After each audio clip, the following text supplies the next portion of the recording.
This episode of the Boss Rush Podcast is brought to you by, well, you. If you want to learn how to support the Boss Rush family of podcasts, head to bossrush.net or our Patreon at patreon.com/bossrushmedia. Thanks for helping us build something better.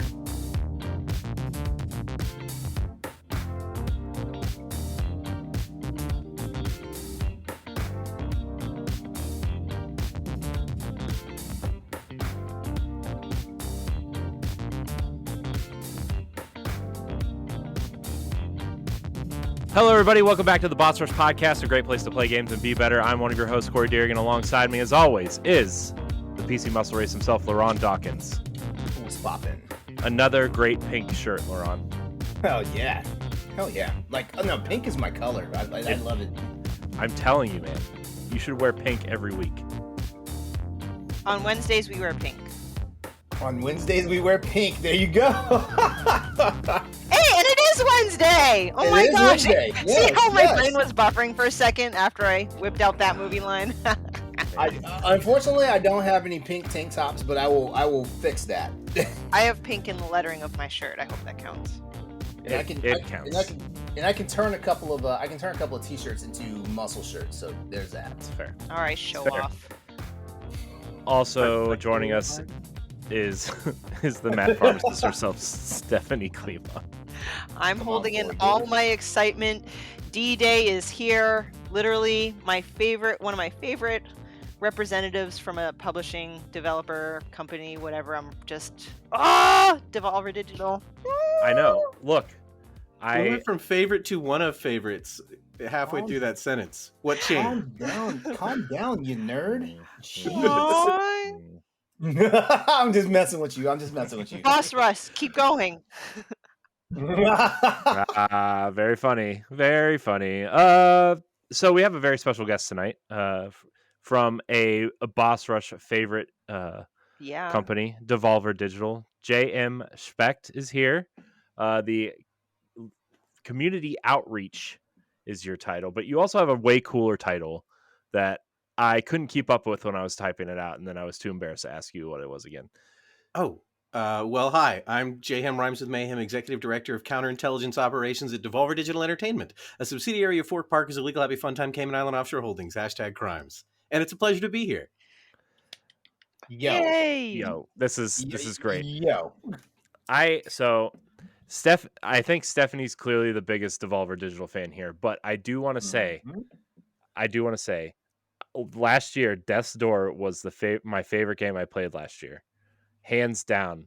Nice. And it's one of the best gaming experiences I've ever had, even to the point where when episode 200 rolls around and we kind of maybe go over our top 20 games of all time or whatever, Death's Door is going to be on that list. Oh heck, Death's Door is going to be on the Boss Rush bucket list too for the site.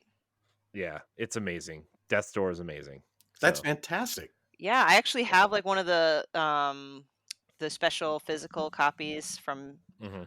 Special Reserve Games. Special Reserve I- as Gato Roboto, as Trek to Yomi, and still waiting on Inscription and Cult of the Lamb. Nice. I nice. also want to make it a point to say that you guys know me. I'm not a physical games guy, but Death's Door is a physical game that I purchased. Nice. So Woo! I have now purchased Death's Door 3 times. Wow. Corey, Ron? I was gonna big time embarrass you and be like, just stop your lying, dude. But nah, I wouldn't be able to keep up the farce.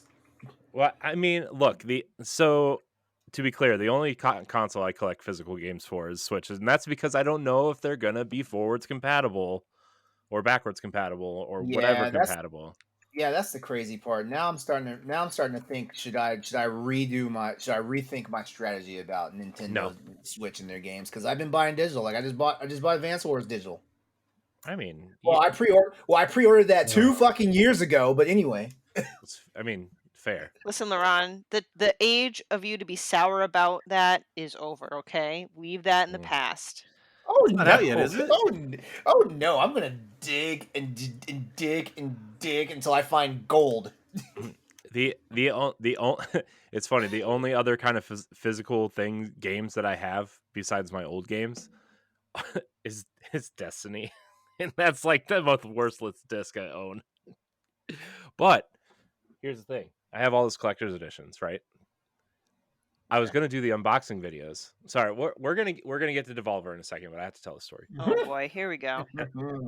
And I was like, okay, well, I'm never gonna get the Shadowkeep collector's edition. It's too rare. Mhm. It's too, it's too expensive for the ones that are selling.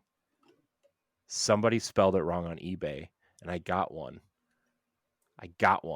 What? Super cheap, shipped Nice. for under $180. Wow. Congratulations. So I have that coming, and I'm gonna unbox every single collector's edition at once, even though I've already unboxed them and looked at them. But You're gonna as fake the wonder. huge YouTubers we are, right? The huge internet influencers that we claim to be. No, I'm just kidding. I'm gonna unbox them all as like a 10-year retrospective of Destiny. I think so. I think it'll be fun. Anyways, Sorry, the only thing I influence people to do is curse a lot. That's the only thing I influence people to do. anyways, we're not here to talk about Destiny. We're here to talk about Devolver Digital. We're here to talk about JM. You're also a voice actor, it says. What? Does. In multiple places. Oh, good. Where I found you. Oh, good. He wasn't Good, stalking yes. you at all. No, I like to. I wasn't stalking. I was researching. Yeah. It was being So. thorough, Stephanie. Mm. Yeah. Thorough. So why don't you tell us a little bit about yourself and what you kind of do at Devolver, and then we'll kind of dive into our own question. I'm sure Stephanie has 1,000 questions. I have a couple myself, and LeRon, he'll make fun of me for asking questions. You're damn right.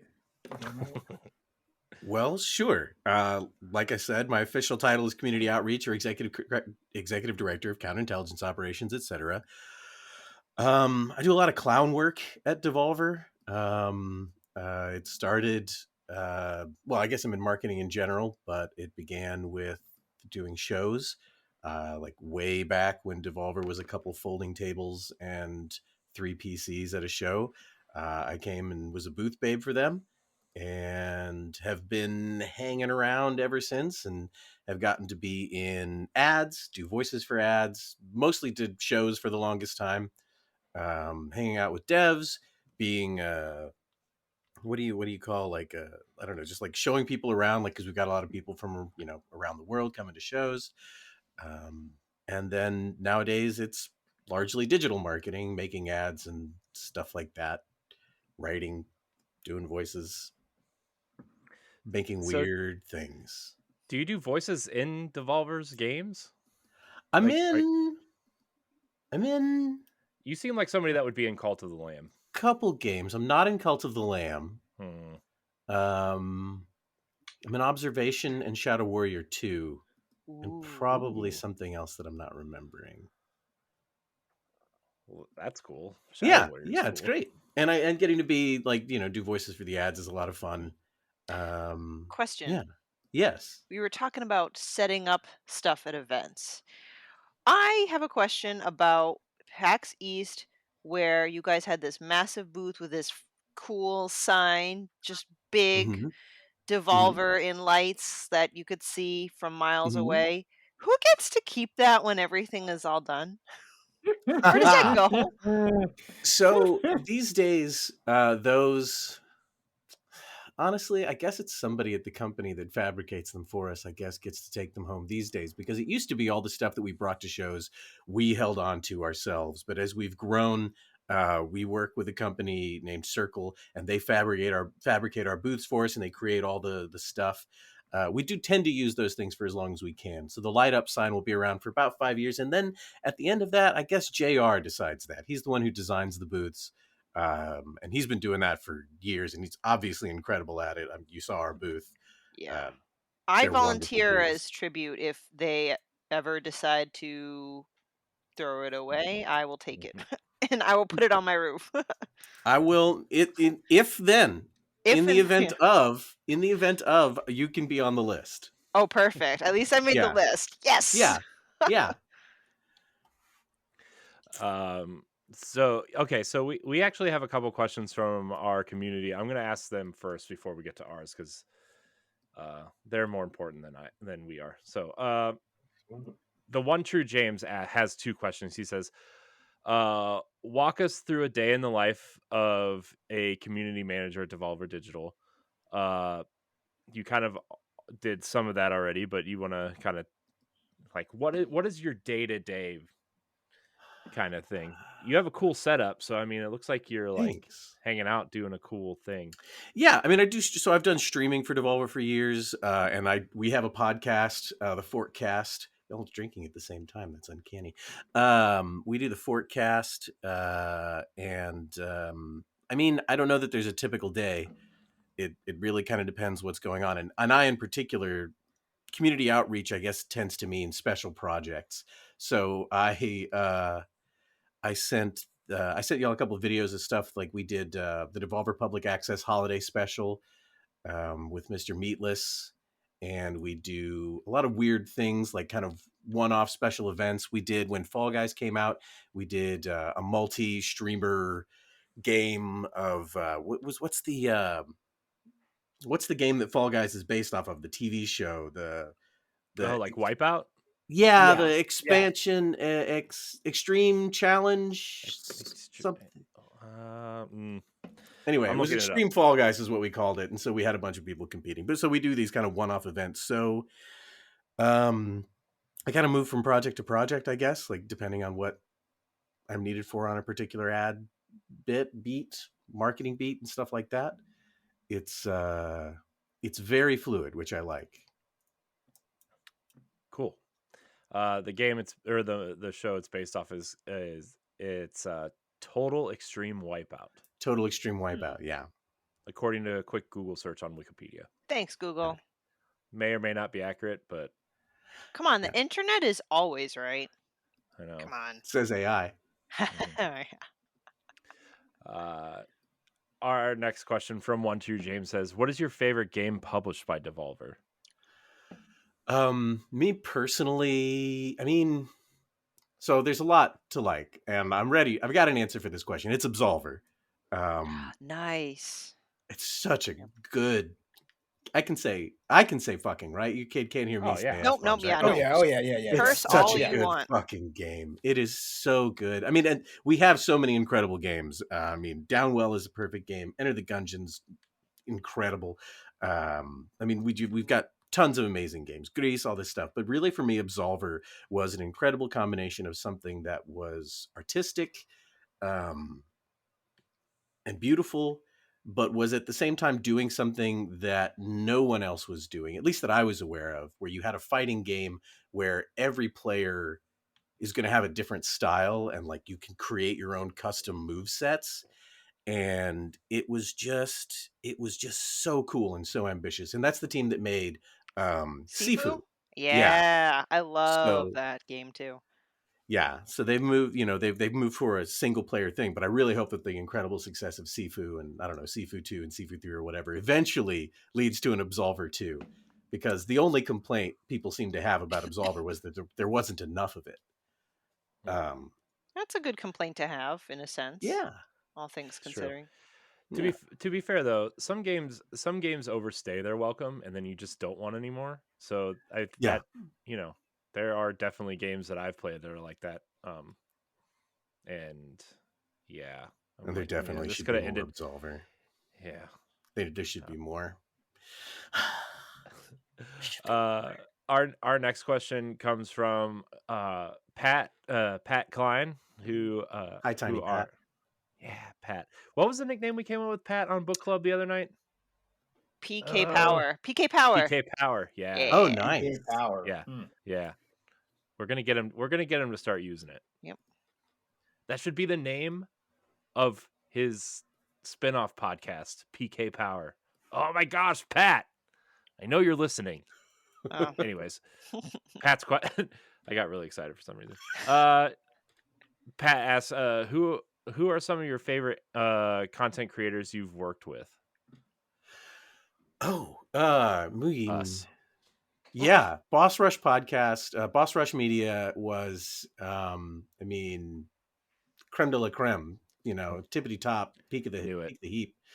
Cutting that out and putting that on. Soundbite, yeah. Mhm. I mean, we've had lots of folks that we've worked with. I mean, I used to do a lot of the when Twitch would actually have a stage at a show and like Mm-hmm. get developers on and show games. I would also come on there as sort of a liaison between the devs and the Twitch hosts, and also just kind of as someone to be there as a constant as multiple folks come on and just help talk about the games and stuff like that. So I mean, Mary Kish is great over at Twitch. What's Ezekiel the Third, Man versus Game. I don't know. Lots of really cool people. There's but then nowadays we have Clara who does Clara and Jess who are our influencer outreach department. And they're fucking friends with everybody. It's wild. Yeah, I don't know. We've gotten to work with so many people. What is it? Richard Hammer was working with us for a long time. Toki. Too many. Too many. There are a lot of content creators out there. There certainly are. I think with YouTube and just how easy it is to make podcasts and stuff now and streaming and all that, it's like, man, it's just so easy for anybody to get into it, and uh, Yeah. it's cool though when you see people really take that next step though and actually make it like their thing, like Yeah. I know, like Mary Kish, you mentioned. I met her a long time ago when I went to PAX one year, and she was really friendly and really cool.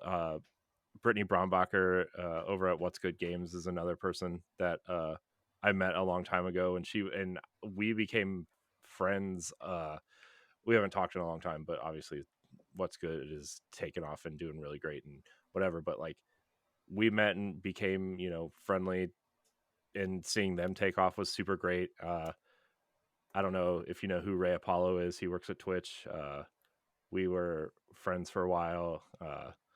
So yeah, I mean, it's really cool to see people like take off and how getting into it is easy, but when you see them actually take off, it's super cool. Yeah, it's great.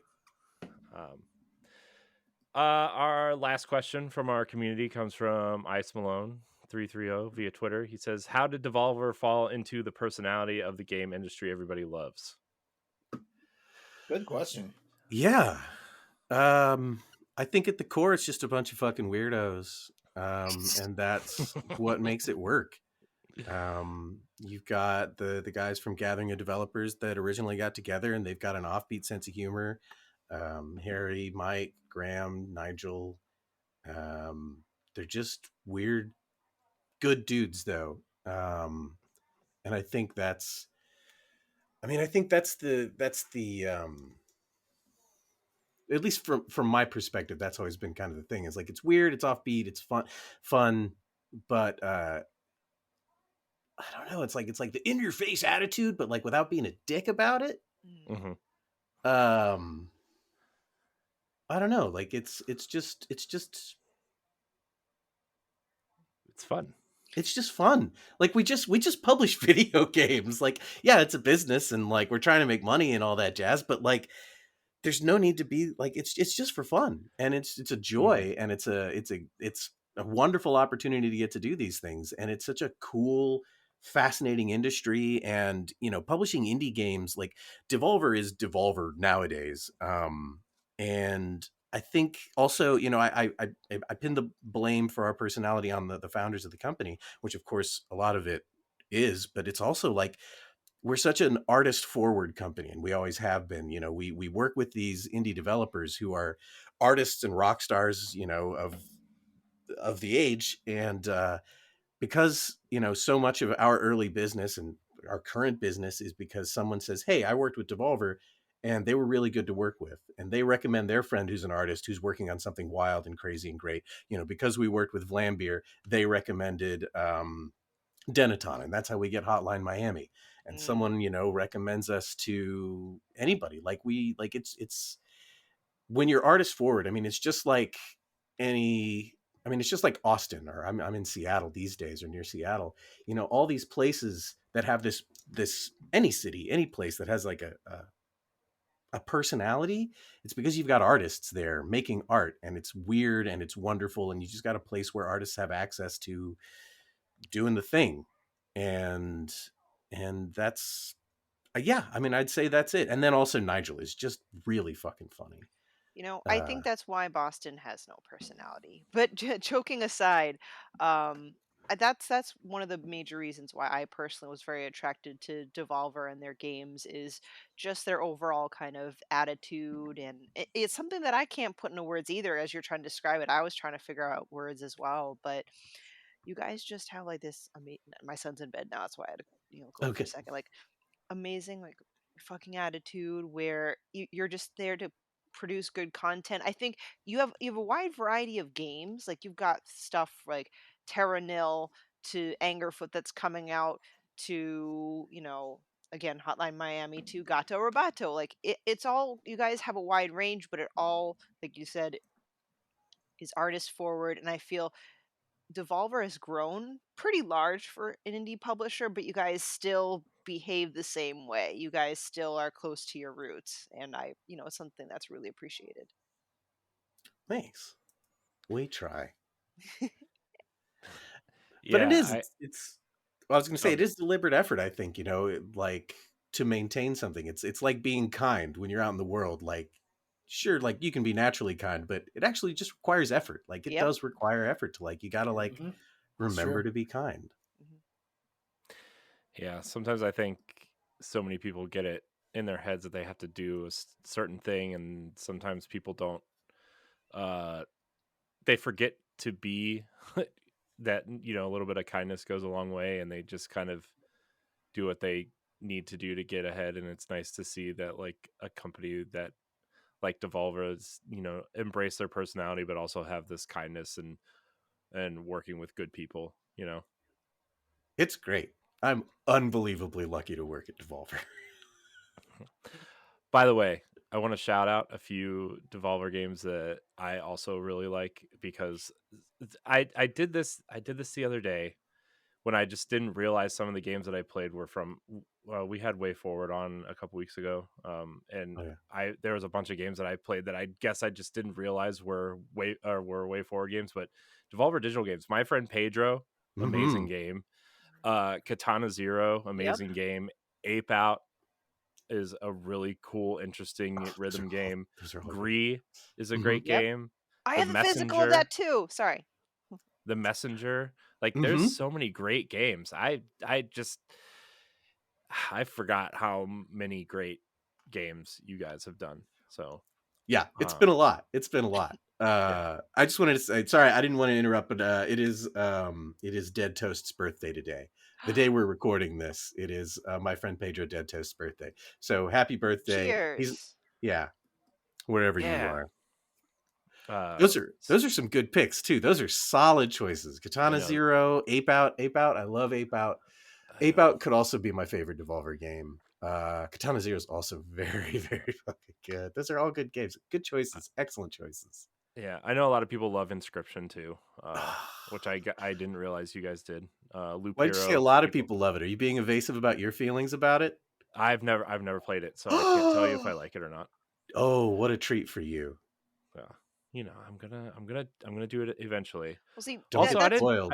I didn't know there was a iOS My Friend Pedro game where he's on a motorcycle. That's cool.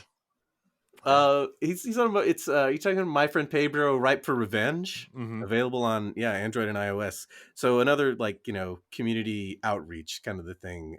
There was a GameSpot or IGN or somebody doing their a developer watches a speed run of their game and developer reacts, and we had Dead Toast do one of those, and I went on as the voice of Pedro the banana for that.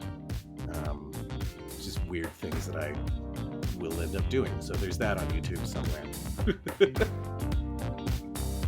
If you want to be a Patreon producer, head on over to patreon.com/bossrushmedia, and find out which tier is right for you. Our Patreon producers at the $5 tier or higher for this month are Adriel Munger, Austin Campbell, Celeste Roberts, Christian S., Sana Dierig, Francisco Santillan, and Rebecca Jewell. Thank you for your continued support. All right, so I have a question because I'm scrolling through your games on your website real quick, and I see that if you go to their website, that says what platforms are on the bottom. There's a few on here, and I don't know if you can talk to this or if you even know how it works or anything, but there's a few on here with Netflix on it. Like, do you know how that works? I mean, do you see Netflix becoming something bigger than just kind Well, of they're like working on it. They're working on it. I don't know, I don't know how the future will go. Netflix certainly surprised the world when they went fully digital. I think a lot of people were like, "Tut tut, this won't work." Yeah. And it seemed to have worked. Buy discs. But buy discs. But yeah, so what they do is they it's part of it's like any subscription based service, but what they do is, like, if you have, like, Terra Nil is free on Android and iOS for Netflix subscribers. I don't really know how you do that, but like they want that to be part of their thing. They've got a lot of games actually on Netflix right now. Yeah, the big one right now is what Night in the Woods 2 or Oxenfree 2. I don't remember which one. You I think it's mispronounced Terra Nil. You Yeah. mispronounced the shit out of Terra Nil. No, I'm just saying in terms of in terms of what Netflix is trying to do. So people were really mad that it wasn't coming to Xbox, which, by the way, I Oh. have to thank Devolver for putting their games on Xbox, because I know a lot of companies sometimes choose one or Oh. Switch and PlayStation, or a combination of the other three platforms, and Xbox kind of over here.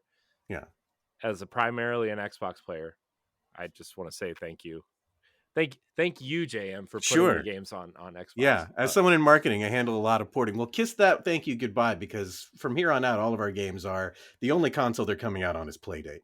Oh no. Well, that's cool So though. I mean, you got to crank one out. You know what I it's mean? called hip, and it is. It's true. I Playdates are cool though. I There. kind of want one, but yeah. So, anyways, back to the Netflix thing. I think people don't realize that Netflix is trying to compete with Game Pass specifically, and that was like the big thing. But that's a conversation for a different day. I just wanted to. I mean, everybody's trying to do subscriptions because it's more profitable for them as a platform. Mm-hmm. Do you think subscriptions are good or bad? And I don't know if you're allowed to say. I don't know if Devolver is like. I know there have been some Devolver things on Game Pass and probably some on Oh, I PlayStation Plus, mean, but it's the lovely thing about working in the video game industry is I don't have to assign a moral value to something. Or should I? I mean, like, I don't know. I don't want to speak for the company as a whole, like, about the future. I personally worry about the video game industry, moving forward, because we've seen, like, we've seen how the television, film, and music industries have been absolutely devoured. it's like a race to the And bottom.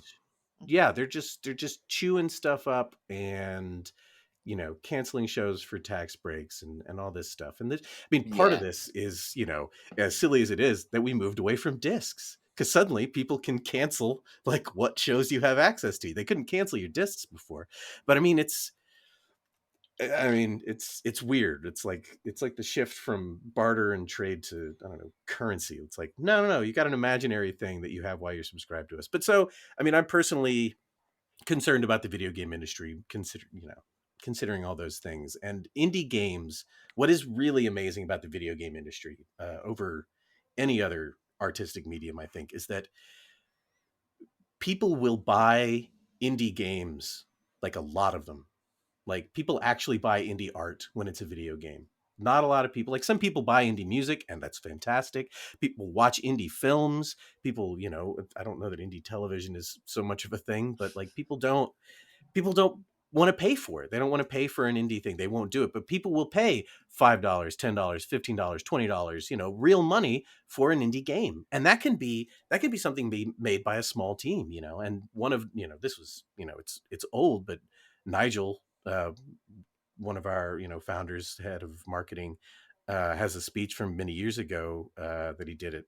I don't remember if it's GDC, but it's like, you don't need a fucking publisher was the title of the speech. And like, Nice. you get 4 people who work together on a game, they put it up on Steam, and obviously there's so much saturation. Like it really, like so many amazing games will never be seen because of just the way it's just the way things are. But like there's real opportunity to like make actual money and make okay money and like live as an artist. And it's neat. And I'm afraid of that going away personally. Yeah, indie games are is such a huge niche. I know once I crawled out of my Zelda shell because I was primarily just a Zelda person for the You're majority of my life. Shelda. Oh, Ah. nice. I'm. It's kind of funny, like Kill me now. other than Zelda, for a lot of AAA games, I'm kind of like, oh, wait till it's on sale or Mhm. whatever. I'll play them, but when it's an indie game, I'm like, I'll pay full price. I don't think I've ever double dipped in my life. I have an inscription on my Steam Deck. I'm pre-ordered the inscription for physical. Like a lot of my physical media now is just purely like indie stuff. I absolutely love it. That's why like PAX is just I'm in heaven when I'm there. Yeah. Also, but just quickly from a consumer standpoint, I know I'm speaking mostly about TV, but we can transpose it over video games. Is when streaming initially became a thing, it was really just Netflix, and then maybe like a couple more would drop here and there. And Mhm. if you drop cable, which is what I did, dropped cable to pay for like Netflix and Amazon Prime, and that's it. Saved a ton of money, but now I had Hulu, HBO Max to watch The Last of Us. There is Disney Plus, and like all of that shit adding up, I was like, holy fuck, this is like just like my cable bill, if not more. um, and I know video games aren't there yet, but I was looking at, there's Ubisoft has one, there's Game Pass, there's PlayStation, Nintendo Switch Online, um, and then Netflix with the gaming. So I would love to be on like a ton of subscription stuff for games too, but that also is adding up. And what now? I have to like pick and choose what to pay for. I don't know. Mhm. And also, I like to be able to revisit and play a video game in 20 years, and I highly doubt that Yeah. game on the subscription service that I currently have is going to be there for me in 20 years. Yeah. Yeah. I mean, and that's where, I mean, Steam has been the cornerstone of indie games. You don't have to ship True. anything, you don't have to deliver anything, and it's incredible. And people will just buy, like, people don't even play them all the time. They just buy them. They're like, I want to own it, and they have it Yep. in their library. Hopefully they play it someday and it's good. Yeah, I think for me, actually, I think Game Pass has been more of a discovery tool for me personally. Yeah. And there's a lot of talk about Death's Door, right? And Mhm. I was like, well, it's on Game Pass, so I'll try it out. And I'm not as these guys will tell you, I'm not the biggest indie person. Like it really takes a lot for an indie game to like really get me to try it out. And I was like, okay, well, I'll try out Death's Door. And I absolutely loved it to the point where like I bought it even though it was on Game Pass. I bought it Nice. on Xbox, and because I'm like, well, I use Game Pass as a discoverability thing, and then if I really like the game, I will purchase it right there on the spot, right? Nice. And um, I almost use it as like a demo service, I guess. Uh, and then I was I was going on vacation, and I ended up actually buying Death's Door on Switch and playing it there because I can't take my Xbox. I guess I could take my Xbox with me, but I can't play it in the car, Yeah. So uh I ended up playing it and beating it on vacation, and it was one of the best experiences I ever had. And then I've also found other indie games that way too, and I know I'm in the minority and kind of use Xbox. Not I don't use Game Pass the way that it's probably intended, but I'm sure Xbox appreciates it that I am a Game Pass subscriber, and then I turn around and bought a game that was on Game Pass. Uh, Well, and But all the developers probably appreciate that too. yeah. Hmm. That's Yeah, really and great. that's the thing too. If I think the developer deserves support, even if I'm not planning on playing the game right away, I will buy the game, you know. Uh Yeah.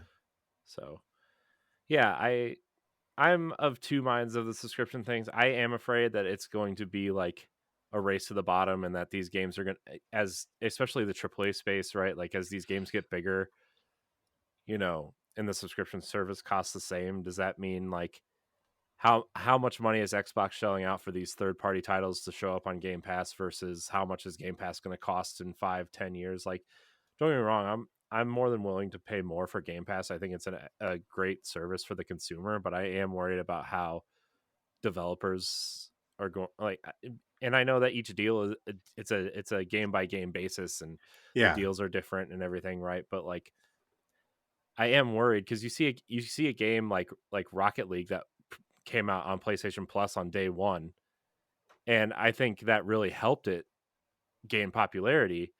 But also, like, there, I think there were like 40 or 50 million PS4s out at that time. But by the Yeah. time Rocket League came out, and like, who knows if the deal they got versus people just buying the game kind of weighed out because of its popularity? Who knows, right? And Yeah. that's where I'm like, are the developers really getting the amount of money they deserve from the subscription service or the deals? Yeah, I mean, I think individually, probably hopefully most developers are getting good Hmm. deals, like Yeah. on getting signed up for a subscription service. My concern, I guess, goes back to discoverability. Hmm. It is cool having like things to browse from, but then the thing is, if you don't get the Xbox, if you don't get the subscription deal, Hmm. does that lower your discoverability? With Devolver, we have contacts, we help, Yeah. we have opportunities to make deals, we get to bring these games forward, but Yeah. I guess when I think about indies in general, not everybody has like the lofty position to be able to, Right. make those deals. Hmm.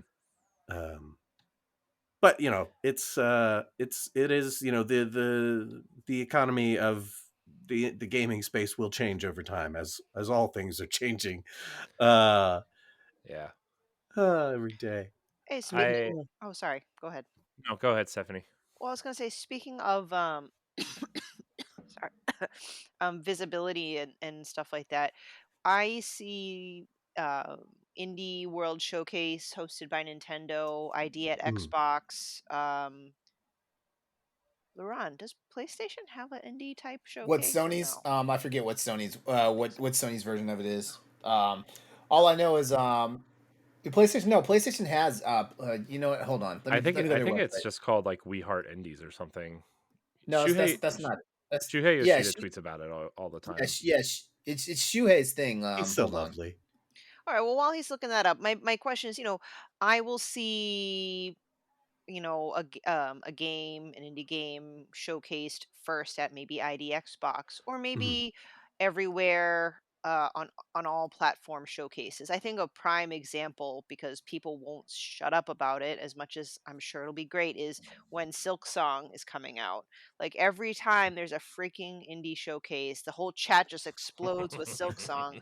But where did it first was it a Microsoft presentation where it first was, or is it Oh, Nintendo? I'm just It trying was to. Nintendo. It was a Nintendo thing first, but then Xbox came out during I don't know if it was E3. I think it was E3, and they said that it would be day and date on Game Pass. Okay, so I'm actually getting to a question. So with all that background, do you happen to know how does one, if they have the luxury of choosing to be showcased at maybe one big mhm. presentation or not, or I'm not sure how that works. um, oh, I'm losing you. Oh no. I don't know if that's my connection. Um, um, so how does it work? Like choosing like which of the ones to get to go on, you mean? Yeah, exactly. Yeah, sorry. Well, I mean, gosh, I mean, I really don't know. I'm not involved in like the making of those kinds of deals, but I guess it really goes to, who, like, you got to think about the individual game. You got to think about like it really on a game by game basis, who's offering, the best positioning for the game, who's showing um, who's giving it, like a prime spot, or how much time they're giving, like with something like that.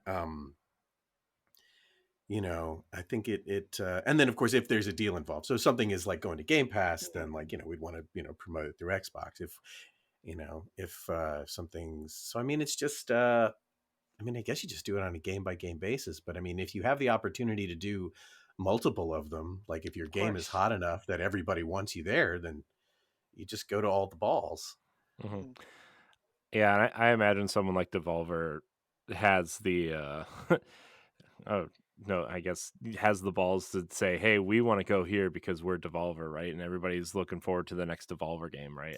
I think that kind of I feel like I almost feel like Devolver's the exception to the rule, where I feel like you guys are big enough to kind of pull your own weight, and if you could almost be like, screw it, we're doing a Devolver Direct, and like people would follow, you know? Have you seen a Devolver Direct? That'd be Yes. Yes. cool.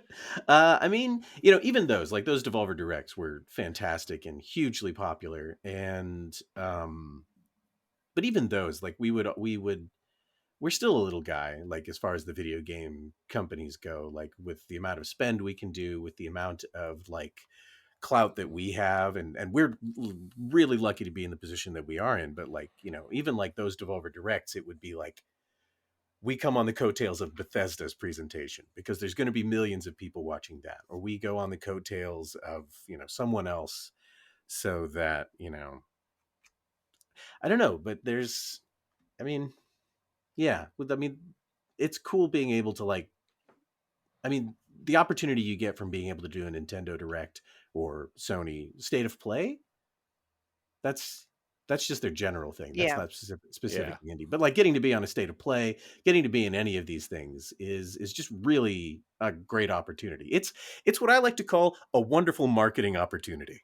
Got it. Wonderful marketing opportunity. I love Yeah. it. Um, well, I appreciate you answering all these, these hard hitting questions. Yeah. I I want to ask you a couple questions about voice acting, because All that right. also seems really interesting. Like, how did that start for you? Well, I've always been a clown, and I've always done voices and been weird. I was raised by television, like many of us. Ah, that television. And Yes. yeah, I've got a lot of echolalia, so I like to like repeat accents and voices that I hear. Grew up watching a lot of BBC, Are You Being Served, Doctor Who, Mm, things like that. So, Monty Python. So was nice. doing I was I'm sure absolutely charming as an elementary school and middle school student doing British accents all the time. I'm sure it was wonderful for everyone. Um but it's what I do. Like I'm an actor by vocation, and years ago I got tired of stage is absolutely the best. A live audience is the best thing in the world. Um, but stage productions take forever, and when you're done, nobody can see it. Film is cool, but really hard to do, and I don't like to do commercials. And voice acting was something I was like, I can work on this for many years. I can get a microphone, I can audition from home, and I can get gigs working from home. So it's been kind of like a long-term project. And I admit I don't it's more of a side thing, like because I have a day job at Devolver. But yeah, it's just a lot of fun getting to do. And so I get to do things. I sent you a link to the I'm very, very proud of the Tentacular trailer that we did, Mm, where I got to do a what's his name, Sir David Attenborough impersonation. I was very proud of that. So yeah, I don't know, just getting to do voices. It's fun. It's what I do naturally, and it's, I don't know, it's fun getting weird. yeah. Yeah. Yeah. Weird. It's good. Have you ever, I mean, I know you said you've voiced a few things in Devolver games, but have you ever thought about doing more than just that? Like other games and stuff Like like other that, other or games, or like full, like, are you going to be the main protagonist in Naughty Dog's next big AAA experience? Oh, Or that'd be hot as hell. I would love to do. I'd love to do like mocap acting and stuff like that. That is a dream of mine. Oh, dress To up in a do. skin tight unitard covered by ping pong balls. Oh Yeah. my God, yes. I would need to like get back into yoga, but like the things I would want to do, I don't want to be, and I'll tell you this, I don't want to do like humans. I want to do all kinds of shit. And that's what's cool. I mean, I don't know. Like, I don't know. I love to I'm in Wizard 101. I don't know if you guys know Wizard 101. I've been in I that never a done few that. Yeah. times. Uh, Um and like, I don't know, like anything where somebody gives you a picture of a monster and is like, do this guy. And I'm like, yes. Um absolutely love that stuff. Like it's just a treat. Um so yeah, I mean, I definitely want to do more, and I need to do a better job of like auditioning for things. But well, don't what? forget us when you're famous. all right, What? What? So, I mean, you kind of just answered this a little bit, but what is your absolute dream role?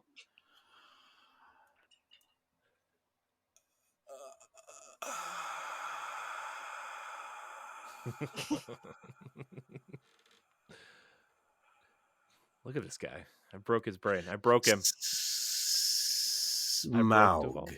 and Gollum Ooh. in The Hobbit, but like a good The Hobbit, not the new movies, but like a really good Wait, or are some you talking about the old school like animated stuff from Hanna-Barbera? Are you talking about the that Rankin stuff? Bass, like more Yes, like yeah, yeah. Rankin Bass. Thank you, thank you. yeah, more like Rankin Bass, and then what's his name, Ralph Bakshi, but like adult animation, Yes, yeah, yeah. like really good adult animation. Like I think Song of Ice and Fire should be completely remade as like adult In that style, animation. in that style. Oh, Oh my, and oh my make it God! do it like a They would fucking make so anime. much money. They would make Do so it much money. do it like JoJo and like have like a million goddamn episodes a season and just and if dream roll means that I get to like imagine the whole thing, no subtext. Like if it's not like something a character says, you just don't put it in there. Like you really like just hardcore nerd with this shit. But yeah, so maybe Oberyn Martell from book 3 of A Song of Ice and Fire. Oh, or if have you all ever y'all know Suzanne Collins who did the Hunger Games? Mhm. Oh, Mhm. She has an incredible series that she wrote before that called The Underland Chronicles. And there are some characters in there that I would very much like to do if they ever did anything with that. ooh, okay. Super recommend The Underland Chronicles. Very, very, very like, incredible. She's such a I love her writing so much. She's so elegant. Cool. Sorry. Went Awesome. right off the deep end on that one. No, that's this is Love great. it. Yeah. Now I have Well, a book recommendation. Yes. Gregor the uh, Underlander is the first one. cool. Write that down. Everybody, write that Oh, down. or anything like holy shit, Arcane Mm. was so good. I I haven't lost my finished. I haven't finished Arcane, and I haven't finished the Dragon Age. oh nice. I lost my mind when I saw Arcane. I absolutely love it. Um yeah, so anything that team does, that Well, animation team. that team got hired by Bungie to do a non-gaming project for Destiny, so I'm excited for that. I want in. I want in. Oh man. All right. So thank you for answering our questions. This Sure. is great. I know we have a lot of Devolver fans, and this is great. We're gonna move into what we've been playing. JM, you are our esteemed guest. I'm gonna go your way first. What games are you playing? Are you watching anything? Are you doing anything cool? I just watched Hell of a Boss on YouTube. It's very, very good. Very inspired by Invader Zim. Very adult animation. Ooh. Yeah, All I right. can't remember the name of the it's a YouTuber's channel, and I guess she funded it, but she writes it. It's the writing's really good. It's a lot of fun. I was shocked at how much I enjoyed it. So I just watched that, and then I just finished replaying Elden Ring with no magic and no summons. Wait. That does could that be hard? I don't know. Like I know the game itself is already hard, but does that make it harder? That would be a one of the ways you could play it in hard mode. Like summons and magic make the game considerably easier. Gotcha. I Yeah. didn't do that the first time. The first time I used a lot of summons and a lot of magic, and it was still very challenging. But this time I was like, I'm gonna try it like the hardcore way. Nice. The hardcore way. No core like the hardcore. You know what I mean? Mm-hmm. I don't know what that means, but we'll get Or there. the molten core. That's the hot core. Stephanie, what are you playing? What are you Oh doing? goodness, I am in the realm She said, between "Oh worlds. goodness."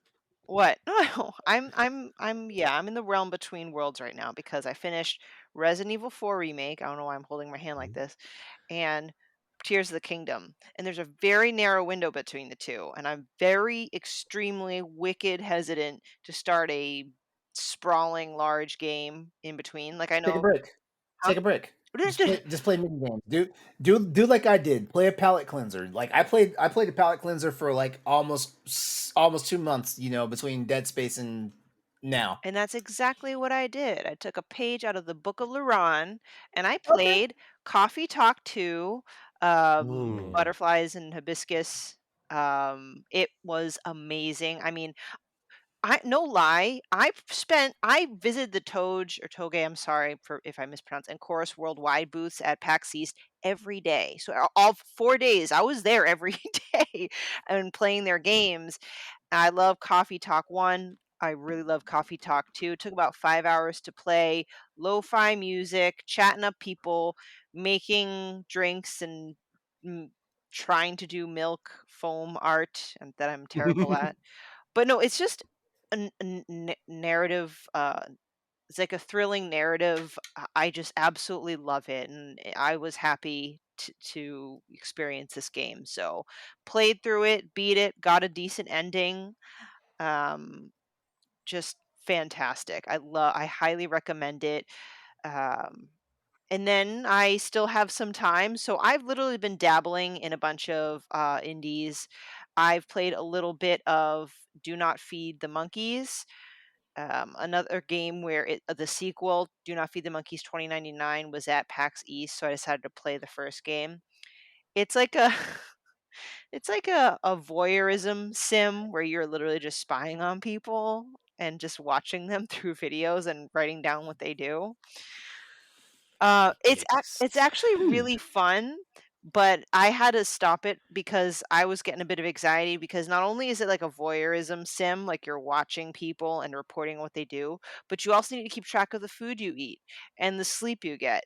And you need to work jobs to make money to pay for the food. So, and I'm playing on my Steam Deck. It's much better if you had a mouse and keyboard. I was having anxiety. I'm like, I'm missing live footage of 9 different cameras, but oh crap, I need to eat. The landlady's knocking on my door. It's high anxiety for me, but I do recommend it for people that like to manage things because some people have like take this sick joy in trying to figure stuff out like that. But good game. I'm a person that lives with anxiety, and it gave me a little bit of anxiety. Um, So, and I also played, oh my goodness, I have so much to talk about because I couldn't talk about it before because of the embargo. I played Strayed Lights, also from PAX. This has been like just a PAX East like flavor of the week type thing. Strayed Lights by Embers Games. I believe they're out of France. It's like an 8 or 9 team group. Fantastic game. No words, no talking. You just play as this being of light, and you kind of fight against yourself and against others that are imbalanced or are struggling with a certain aspect of life. And the combat is parry based, like it's all parry based, which sounds kind of daunting, but it's fun. And you need to match the color of your enemy, so you alternate between orange and blue. So if your enemy turns blue and is about to attack, you need to parry as the blue light. When it switches to orange, you got to quickly swap over. So it does become challenging when enemies are moving more quickly. They're behaving erratically, and then when you get to later levels, they also flash purple, which means it's an unavoidable attack, so you need to move. Um, so it was very unique. It was very aesthetically, like, it's beautiful. And the music too. I'd have to verify, but I think the person that did the music, oh crap, I don't know what else they did, but they're a well-known composer, and I actually want to buy the soundtrack. So played Strayed Lights, and then last but not least, I am beginning Roots of Pacha. It's been many a year since I've played a farming sim. Like, I played Harvest Moon 64, and that was kind of it. Like, because I only had like 5 games throughout my entire childhood. Um, but I saw it on an Indie World showcase. I believe Roots of Pacha is also at PAX, so I want to give it a shot. It's a farming sim, but based in like caveman days, so it's kind of cool. And like I said, all these games that maybe I typically don't play, but feel a bit more casual to tide me over till Tears of the Kingdom. I don't want to sound reductive of those games, because they are, I do heavily enjoy them as well, but they're just the right amount of time and effort in between large AAA sandwiches. So that's what I've Hmm. been playing. A lot of games. Wow, that's a lot. Yeah. Nice. LeRon, what are you playing? All right. Well, I'm still going strong with my palate cleanser game, which is DJ Max Respect V. Like, still having fun and stuff like that. Actually being adventurous now and going outside of. I know I don't really explain this game a lot. I guess I just think that people will just automatically know what it is and whatnot. But basically, it's a rhythm game where it's just like all those games where like the notes fall down. You have to hit them on either the keyboard or your controller, whatever you're using, stuff like that. And there's so many different modes to how you can play. Like, you can play a 4 button mode, which means that you're only keeping track of 4 keys. You can play 5 button, which is like the hybrid version, and then you've got 6 button and 8 button modes and stuff like that. I've gotten adventurous and I've started messing around with 5 and 6 button, and like learning that I need to like sit my ass back down and go back to 4 button because that's how I have fun playing the game and all that stuff. So like, as always, music game. I always have fun music and rhythm games and stuff like that. But finally, Advance Wars 1 and 2 Reboot Camp finally hit. Yeah. Finally Yay. hit. And I'm enjoying it. If you guys want me to give it an actual rating, I give it a 4.5 out of 5. Yeah. Now here's my thing about it, right? Here we This go. Here this we go. game was this game was built for the Nintendo Switch, right? So the one Technically thing Game you Boy think Advance, but no, this I reboot know. camp was built for I'm for just, the Nintendo Switch. I'm just being difficult. I'm just So being difficult. so the one major gripe because I never give games perfect scores. So this is the one that keeps this game from getting a perfect score. This game was built for the Nintendo Switch. How come it doesn't utilize is a tactical game, right? Like, all you're doing is just basically essentially pointing and clicking, right? Why did they not put touchscreen functionality in this game? This seems like a no brainer.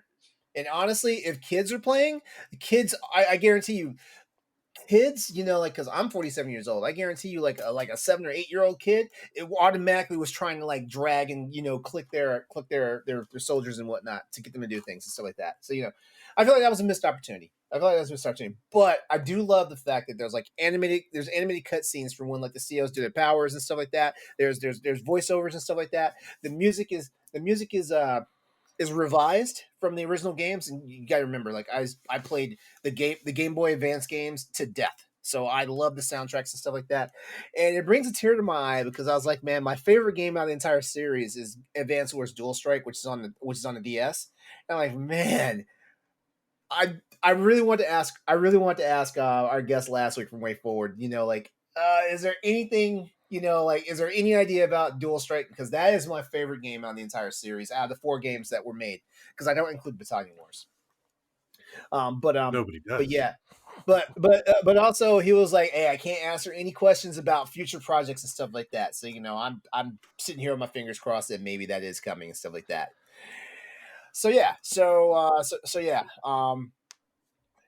that's the lack of touchscreen functionality. That's the only gripe I have about the game. The game, in my opinion, is like doing everything it needs to do for me. And I catch myself like sometimes I play on the television, sometimes I'm in bed like just pecking away at it, in portable mode and stuff like that. So yeah, I'm having fun. Like I definitely recommend it because remember, guys, this is 2 games for the price of one. So like this is one of those rare times when $60 is actually worth it for a Nintendo Switch game. So I definitely recommend getting it and stuff like that. And maybe that's a glowing review for the game. I haven't done a review in like Absolutely. For forever. someone who hates Nintendo, I say it's a glowing review.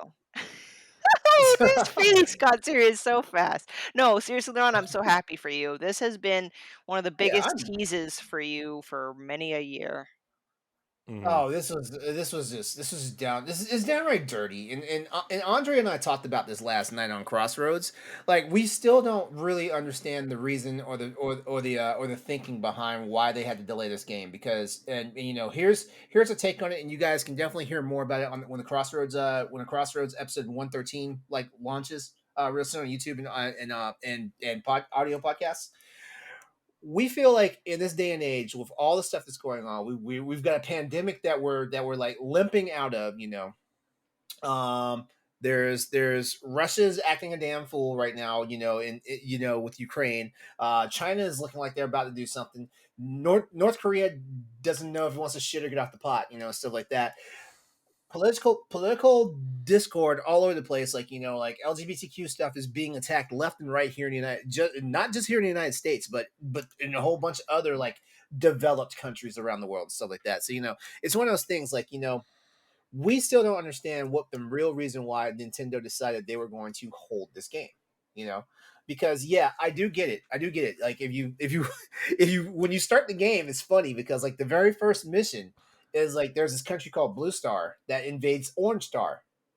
And Hmm. Blue Star, when you look at the commander, he's got that hat and everything, and he's got the star on, and you just know that's Russia, stuff like that. But and we can say Orange Star might as well be Ukraine. We might as well, because like it's a country that technically isn't as advanced as the other countries, stuff like that. But still, like the parallels are there. But at the same time, Nintendo is a company that their mantra is like bring fun, bring fun to the masses and stuff like that. So it's really wild that like they wouldn't release a game that basically can take our minds off of the dumb shit that's going on in the world, you know.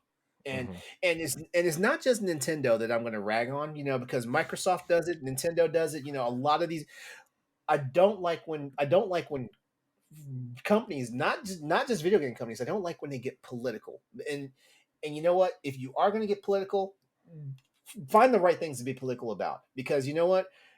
This game probably made less money releasing when it did last week than it would have when it released when it was originally supposed to release and stuff like that. Was I had a lot of anticipation for the game. I bought the game, of course, but I know some people. We're in the middle of like Resident Evil 4, like next month is insane. People are Mhm. saving $60 for April May's games. Mhm. Yeah, Yeah. so that's when was that's it my thing. supposed to be released? A year It ago. was it was supposed to Oh, be and released.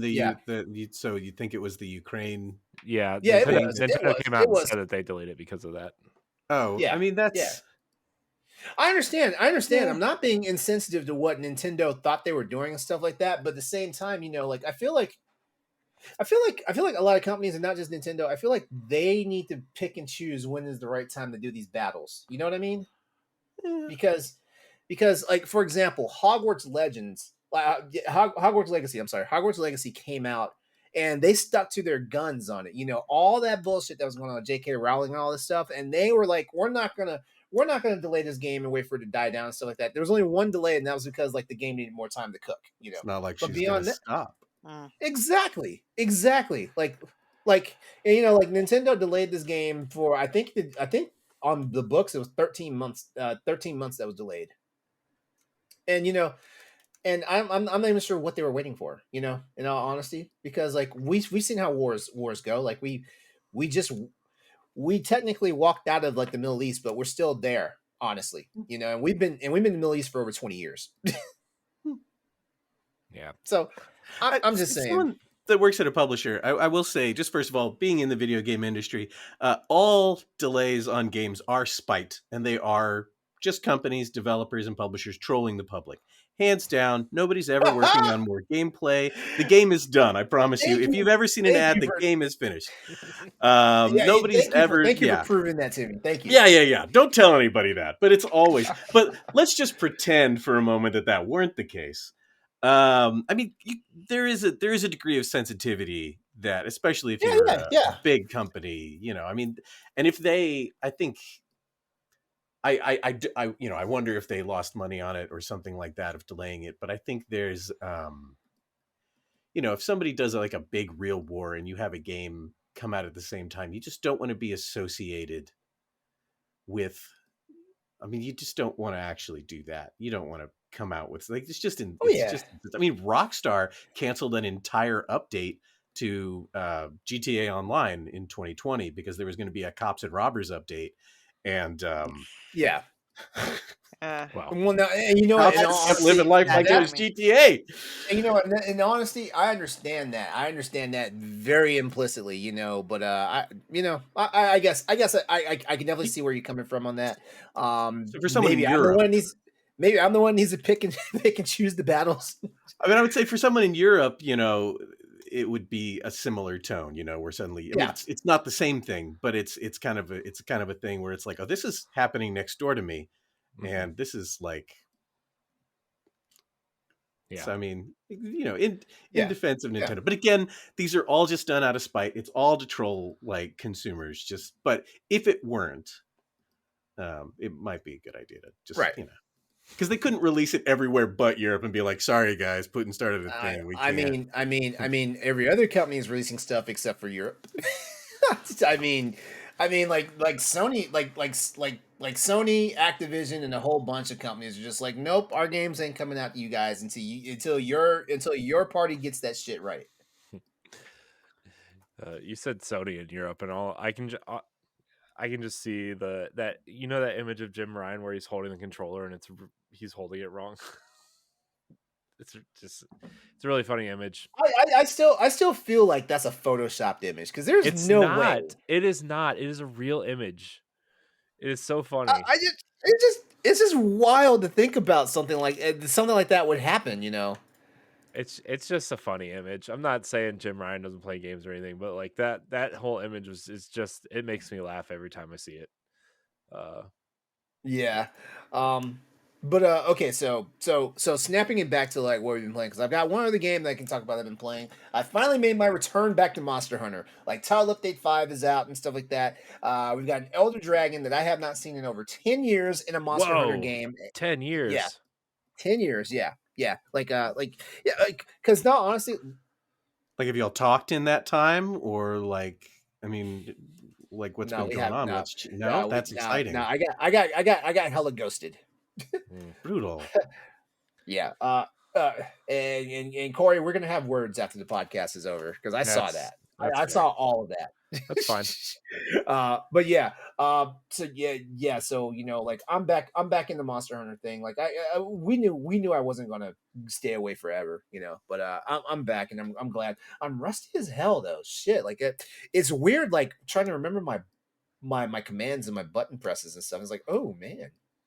Like, guys, y'all are going to have to carry me for a couple of missions because I'm not doing shit.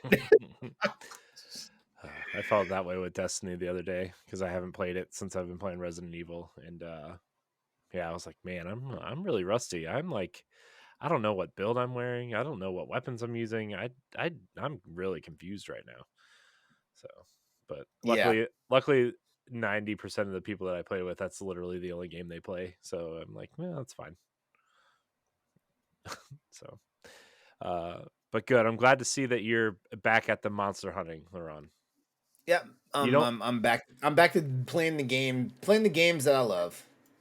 You're not you when you're not monster hunting. Really? I don't know. I was just trying to make you feel better. I was about to say, like, I don't feel like I'm some like dour, like, I don't feel like like I'm gonna get all red eyed and turn to the dark side, if I'm not playing Monster Hunter. But chances are, because you guys know, like I talk about Monster Hunter as much as I can. Yes, yes, you do, I know, I and was we love worried you for for it. you when you were like, "I can't catch up with all those title updates." I know.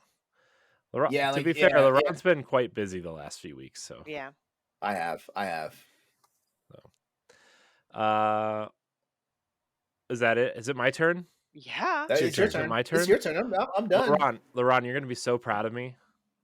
Yeah, I have you started playing Monster Hunter? no, but Ah, I'm logging off. Awesome. Good night, no. everybody. But listen, You read listen. the show notes. You'll find out how to reach me. I'm out. Not only did I play Resident Evil 4, You beat it? I finished Resident Evil 4. Holy crap! Yeah, all by myself. The game All is by not as myself. hard and as scary as you thought it is. Was it? Is it? No, it was Oh, it definitely is. not He hard because he complained the entire time being scared. it was only a couple times. Uh, no. By the way, Bot Source Book Club. By the time this episode's live, it will be out on Patreon and out for free for everybody next week on YouTube. Go look at it. Go watch it. It's fun. It was fun. We had Chris from Franchise Festival on. It was great. So and Pat And PK Power. PK Power. PK Power. Yes. See Pat making it a thing. Making it a thing. So I finished that. It was great. I see why people think that is one of the greatest games of all time. Uh, Yeah, I some people think that. yeah, I was kind of concerned at the beginning. I think the beginning is actually kind of boring, but as you get deeper into the game and like you start unraveling the mysteries Oh, of the it's like game, it it. it really ramps up at the castle, Yeah, man. yeah. It does. So I was proud of myself for that. I finished The Mandalorian. I have been You know what? oh You since you brought it up, hmm hmm I need to ask you something. okay. How'd you feel about the finale? I thought it was fine. It was just fine. Just fine. Just fine or fine? Oh, hold on. Fine like that fine like you when your wife tells you it's fine, but you know you fucked up somewhere? No, it's not Or that. It's not or that fine. or Uh, fine like like you tripped on the sidewalk, skinned your knee a little bit, or fine as in, you know what? Uh, it is what it is what it is. here's the thing. The internet hyped it up so much. They said that was total fan service. The Mandoverse is here. I see these tweets. I'm like, I don't know what any of this means, but I guess I'm like maybe Admiral Thrawn shows up, or maybe Luke shows up again, or Ahsoka, or something happens. I'm like, it's just a bunch of Mandalorians fighting fake stormtroopers. What do you want from me? It's fine. You It's know, fine. So I you already know, I spoiled will. that for anybody who Spoilers. hasn't seen the I'm glad finale. you mentioned the whole thing about Ahsoka because I feel like the new Ahsoka trailer. I feel like it overhyped like the Mandalorian people that were watching the current season, but and kind of set people up for a letdown because like I hate to say this, just like how like when Obi-Wan's like promos were coming out and everything, like I couldn't wait to watch it. Like Ahsoka is what I'm waiting for. Like I was like, you know what, I'm just in the Mandalorian to see how the season ended, which I Yeah, did, I mean, which I did. I mean, I don't. I'm not as high on the Mandalorian as a lot of people are. I think the show is good.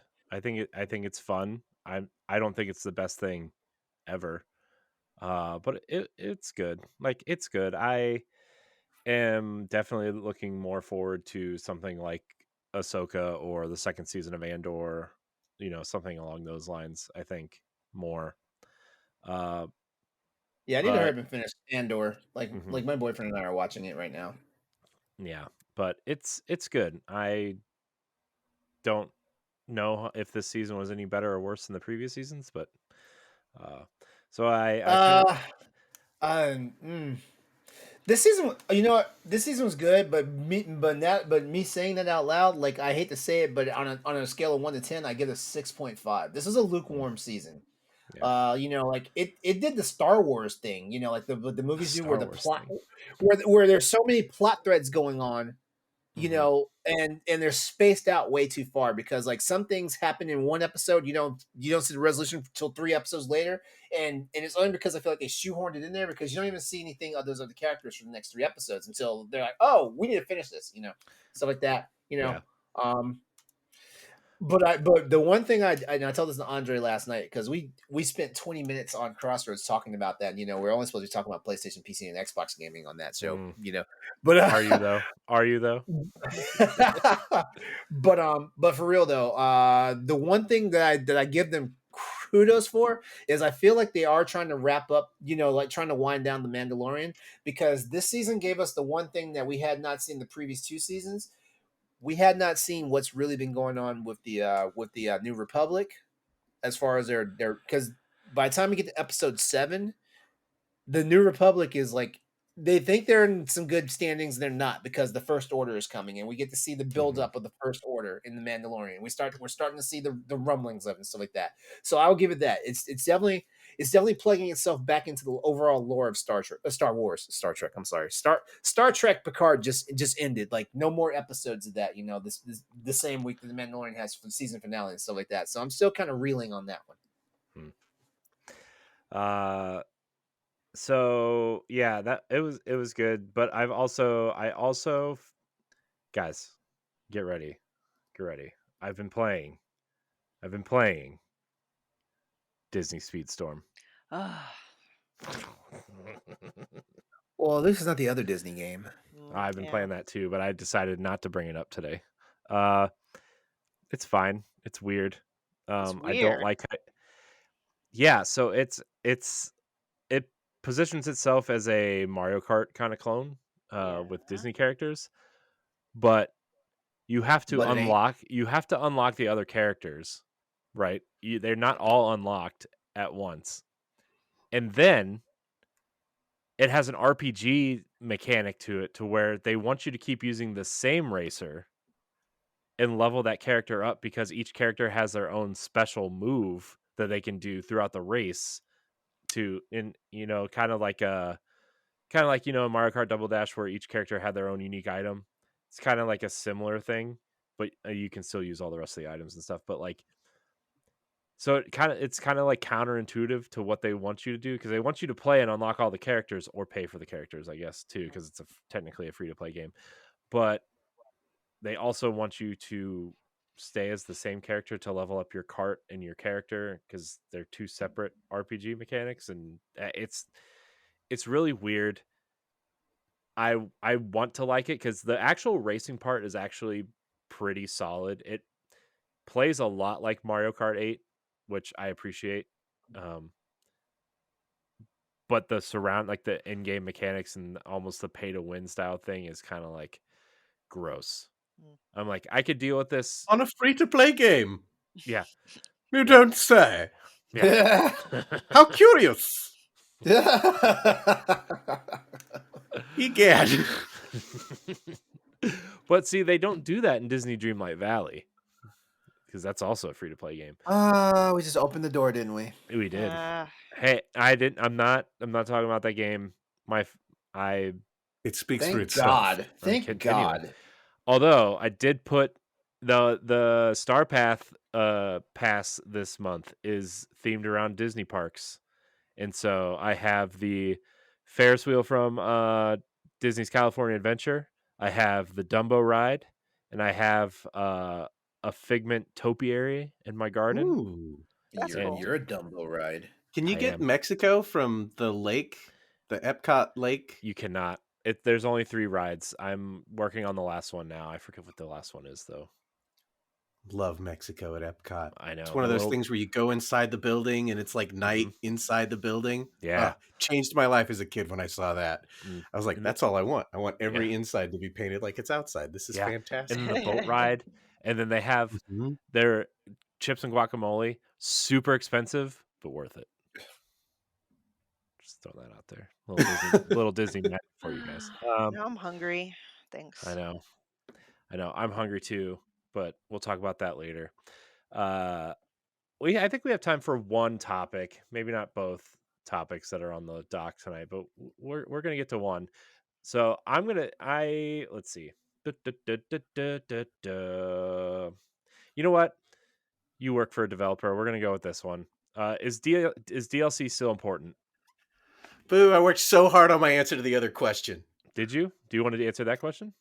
No, What it's fine. Yes, what is DLC is No, it's important. fine. No, it's fine. DLC is fantastic. You know why it's fantastic? Because the free DLC for Cult of the Lamb just came out. Relics of the Old Faith. It adds plenty True. of end game content and a whole bunch of new items for you to get to use. So Hell why aren't you yeah. playing Cult of the Lamb right now? That's what I gotta ask. I haven't been doing any marketing this whole time, and I feel like I've been an absolute we're cad, and I we're apologize. gonna get there. We're gonna Wait, didn't Cult of the Lamb just drop on PlayStation Plus? Like, wow, he just guilted me into playing this game. I have It not played this game. sure did, and it is a delight. People love it. Quite addictive. It's adorable and monstrous at the same time. sacrifice people in the church. Do it. Oh, Do it. sorry, because I was going to say it's kind of an ActRaiser-like, where you've got like Town Sim, and then you've got Action Adventure, and you're talking about Advance Wars and Advance Wars 2 coming out on the Switch, and like it being like a big deal. ActRaiser was a huge deal for me as a kid, and the Yes, ActRaiser ActRaiser was. Renaissance came out. I That enjoyed is the that. ugliest goddamn game I've ever seen. I was so mad, and it was so good. I went into that ready to hate it because it was so ugly.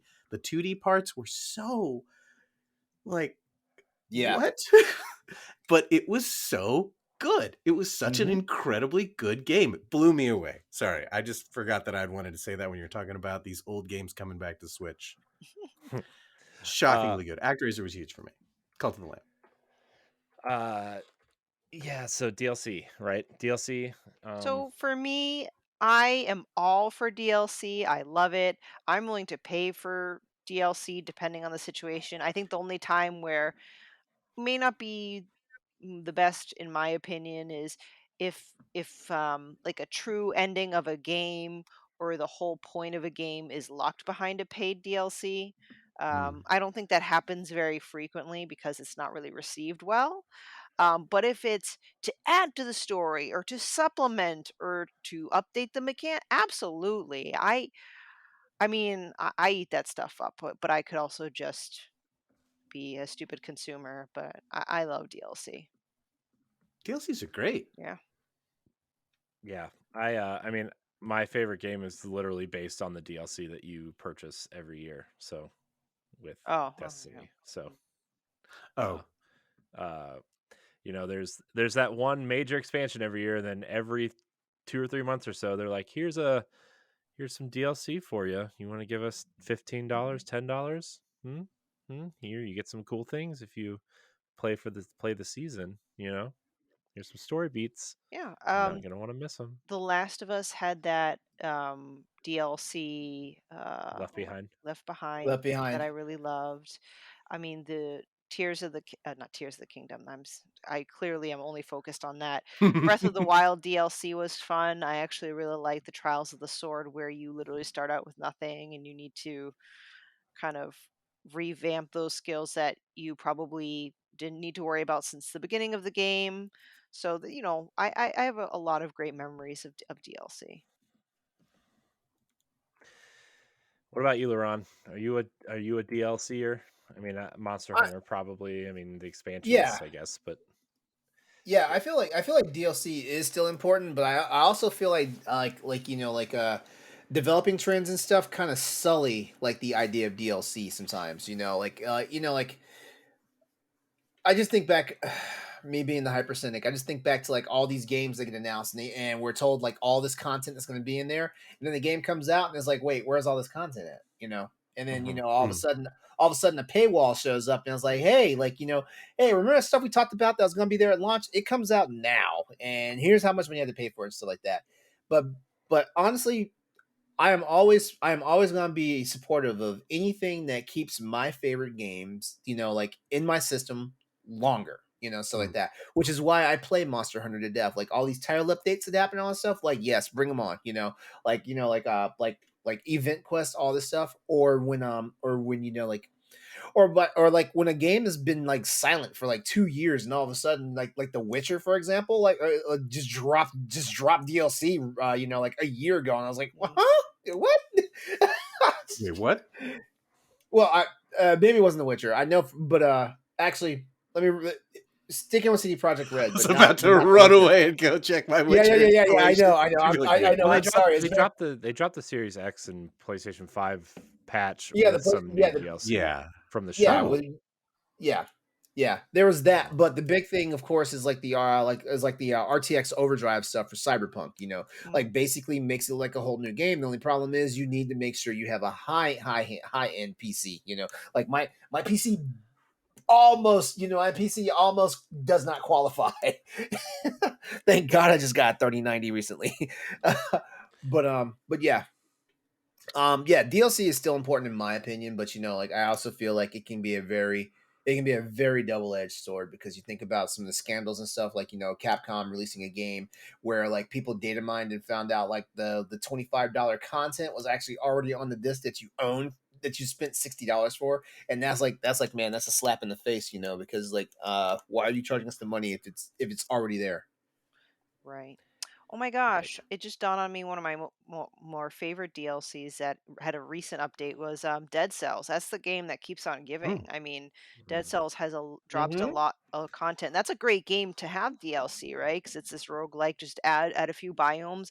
And the fact that they collaborated with the whole Castlevania concept, you get those familiar characters and the music. Ah, the Castlevania music, I love it.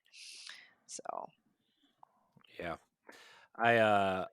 I used to love DLC, especially when like Mass Effect would come out, right? And like you got those interstitial stories between entries or Yeah. uh obviously Mass Effect 3, like the big kind of wrap up party DLC was super fun. Like there's a lot of DLC that like enhances the game and I like the DLC that enhances the game instead of like, oh well, you have to like Horizon Forbidden West, for example. Burning Shores just came out and I'm hearing amazing things, right? But it's l- from what I'm hearing, it's literally a Horizon 2.5 to where you have to play it to understand what's going to happen in 3.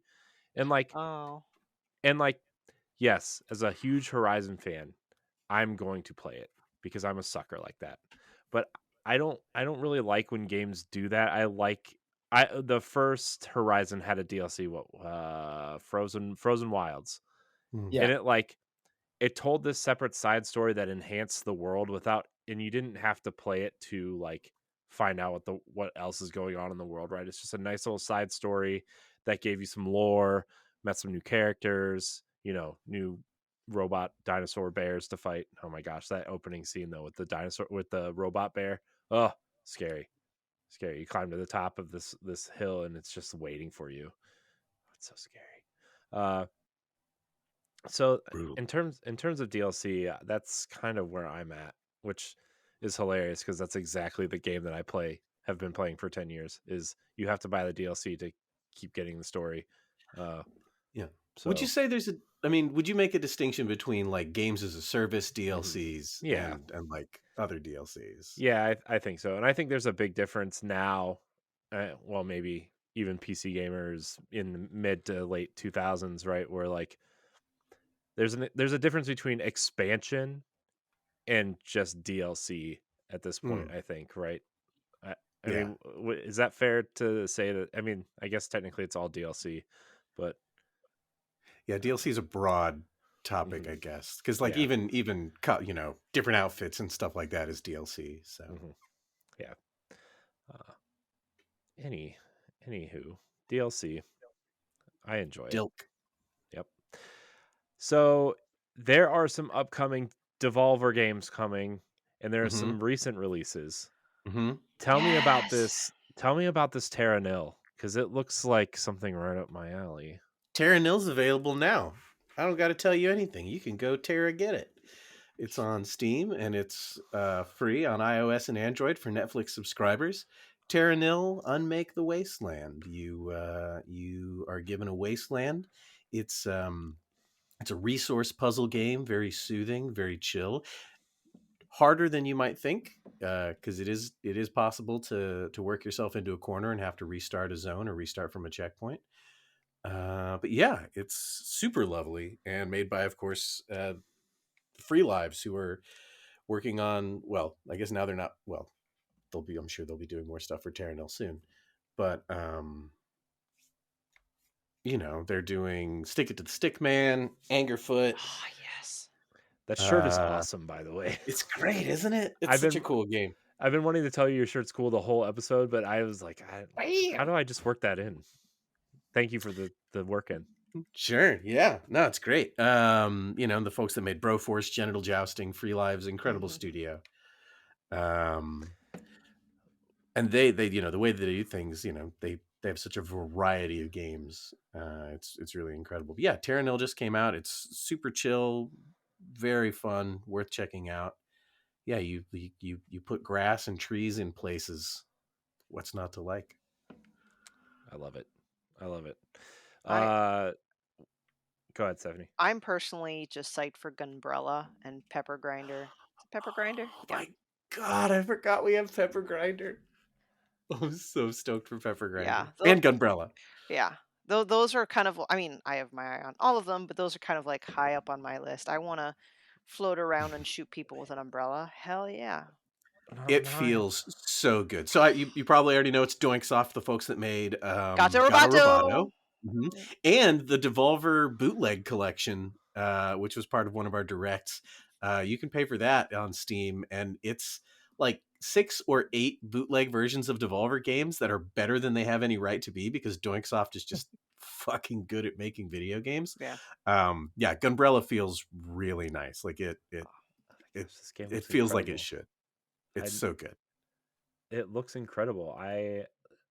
It's giving me some, like, just in terms of how dumb the idea is of Shovel Knight vibes, where like obviously you're fighting with the shovel in Shovel Knight, but this you're fighting with an umbrella. It looks I'm watching the trailer right now. It looks amazing. Yeah. This instant buy for me, I think.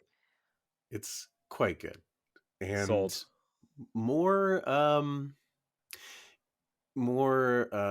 adult than you might think from the style. Yeah. I guess more, kind of like how Celeste is like kind of more mature in its themes, even though it's just a pixely platformer. I love the art in this. I love the way the game looks. This is so cool. Yeah. All right, I'm sold. Sold. Thanks, Steph. Yeah, no problem. That's high on my list. Though Angerfoot's got me extremely intrigued because I generally don't go for anything that is first person, but this seems like such a ridiculously awesome adrenaline fueled rush, and I'm not sure. I've been trying to like stay mostly blind on games that are on my to play list for the most part, other than just your trailers that you get. Um, Ballpark, how long of a game is Angerfoot expected to be? Or you not either don't know or don't have the privilege to say? Sorry if I put you on the spot. No, I don't know. I'm not sure. I mean, I genuinely don't know how long it's going to be. I would guess from the style of game it is less than 6 hours. But that might not, there's probably going to be all kinds of challenge modes and stuff Exactly. like that. No, yeah. I just I see that as a game where like hard day at work, turn on whatever console and just smash some shit. Smash some shit. Smash some shit. We have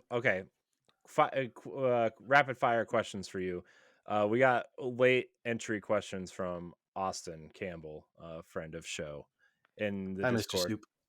Snoop. Quick rapid fire questions.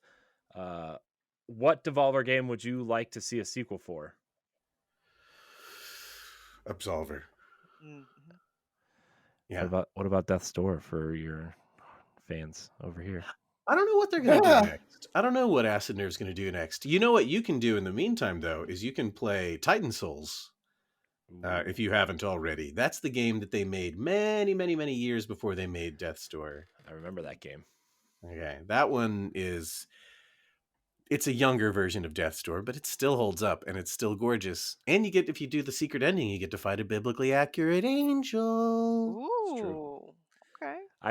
I played that game at the first PAX I went to. Oh, nice. Oh, no kidding. So, nice. Yeah. Next question. Who would win between the beans of Fall Guys and the genitals of genital jousting? Everybody. That sounds like a win-win situation. It's true. That sounds like because they're not just genitals. They got buttholes too.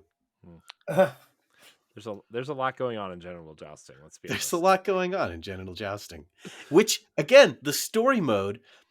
If there's a word for Devolver Games, it's subversive because things are often better than they have a right to be, or weirder than they have. Like genital jousting, the single player story mode is better than it has any right to be. It is mature, intelligent writing that has a real perspective and information to share.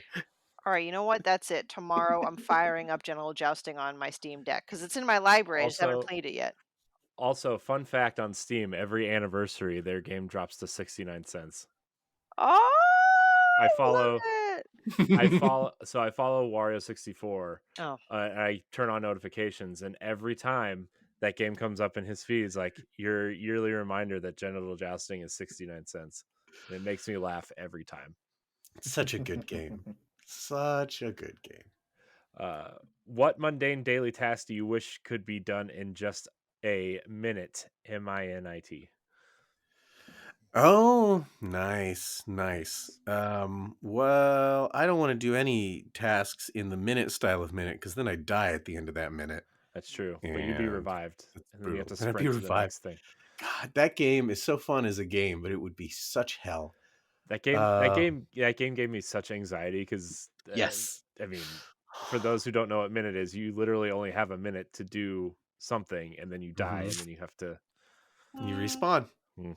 It's good. It's so It's good. good though. It It's is. Yukio, Kitty, and JW. I think that's it for devs on that. They keep not making a name when they do games because they just keep doing these different collaborations. But the same core of people that made Disc Room. Uh, he. All right. So we have Oh, my task. Pooping. pooping. Hmm. mm. I don't Yeah, know. it's fair. That's not true. I'm a fast pooper. Hmm. I'd probably already. I guess it I'm depends pooping on what right you've now. eaten that day, or I guess the day before, technically. But Yeah. uh, No. what? 5 minutes in and out. When? 1 minute in and out. There we go. Sorry, I'll Yes. stop with the poop jokes. I love poop jokes. Go on. When can we see more of the Plucky Squire? Oh, Soon, hopefully. Oh, I'm the voice in that trailer. what? Yeah. I want to re-listen to that. Uh, hopefully more soon. Yeah, we haven't shared anything. We did in the holiday special. We had a few extra. I think we showed a little bit that hadn't been seen before. But we didn't show a lot. Yeah, I'm sure we've got more from Plucky Squire coming soon. We'll probably have more to share from that in the near future. Cool. Uh, and he says, convince me that card games are great and Inscription is the one I should play.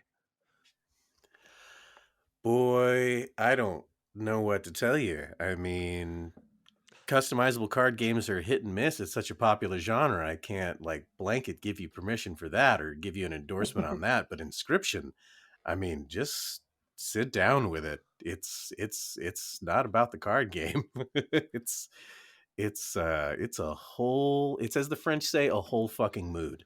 Mm. It is. I mean, I don't know. Like the card game is also really good. The card games, uh, but oh god, Inscription. I've heard great things about this game. It's so good. It's so fucking. Daniel Mullins is such a genius, and B, such a darling. What a lovely fellow. Um, like just it's so good. It's the meta on that game. Uh, Right, because and then it's just supposed to be scary too, right? It's a scary-ish game. Are there jump yeah. scares No. while you're playing the game? Question mark. I don't know. Okay. I don't think so. I don't think there's any jump scares. There doesn't need to be jump scares. It's proper stuff where it doesn't need to be a jump All scare to right. No. be Yeah. Okay. upsetting. It's good. It's Highbrow so good. scares. No. Highbrow scares. Yeah, I don't think there's any jump scares. There might nothing stands out in my mind. There might be, but I don't nothing stands out in my mind. No, it's so good. It's so creepy and so weird and the card game is really fun. Oh, here's the selling point on the card game.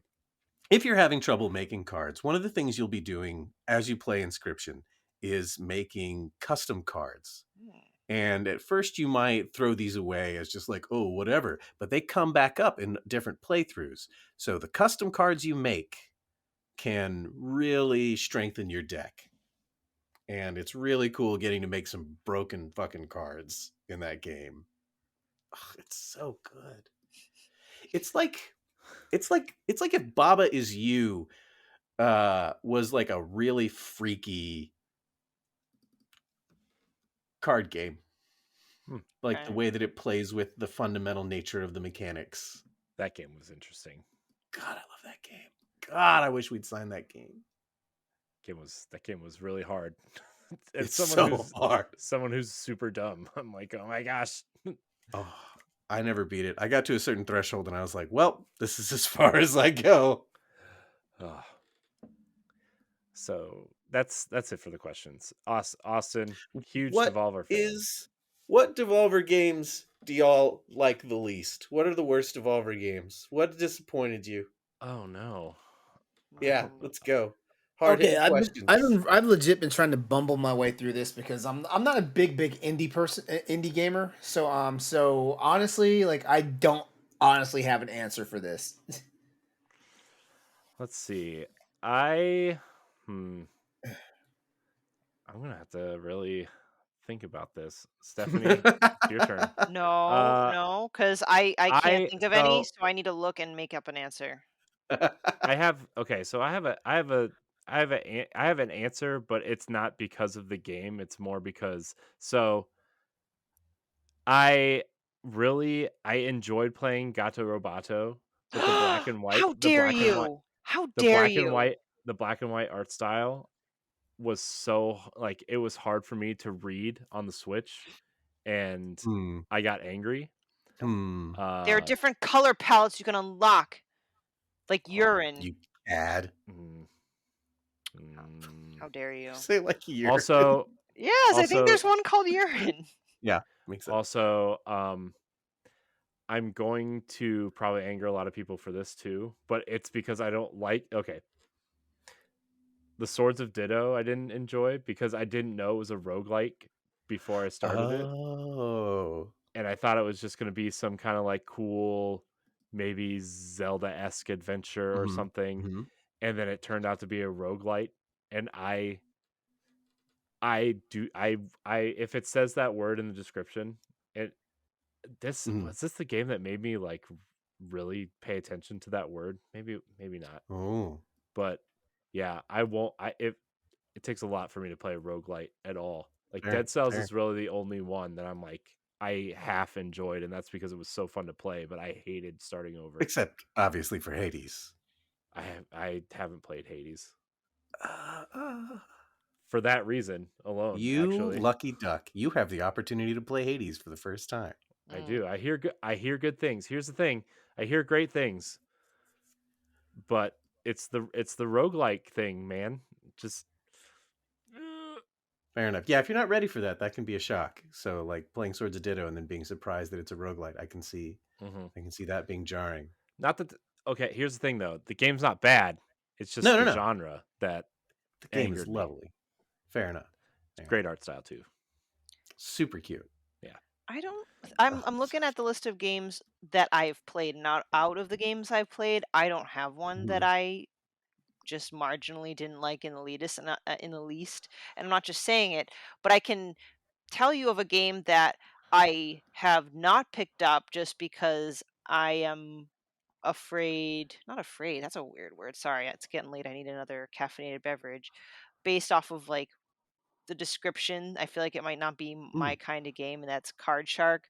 Like, I know it's a good Mm. game. I've heard a lot of fantastic things, and I have 0 Hmm. grounds to say anything negative about it, but because of all the Devolver games that I've played, I just Hmm. really love and can't pick, like, the one I enjoy the least. I would at least say I've avoided Card Shark because 'cause I'm at a point where, like, going forward, I'm, like, buying and playing every Devolver game just because I'm just a loyalist, but I've kind of shied away from it just because of like I'm just thinking about the cards and trying to be Yeah. cunning and tricking people. I'm like, brain Yeah. hurts, brain hurts. I don't know. And like I said, I know it's completely unfair.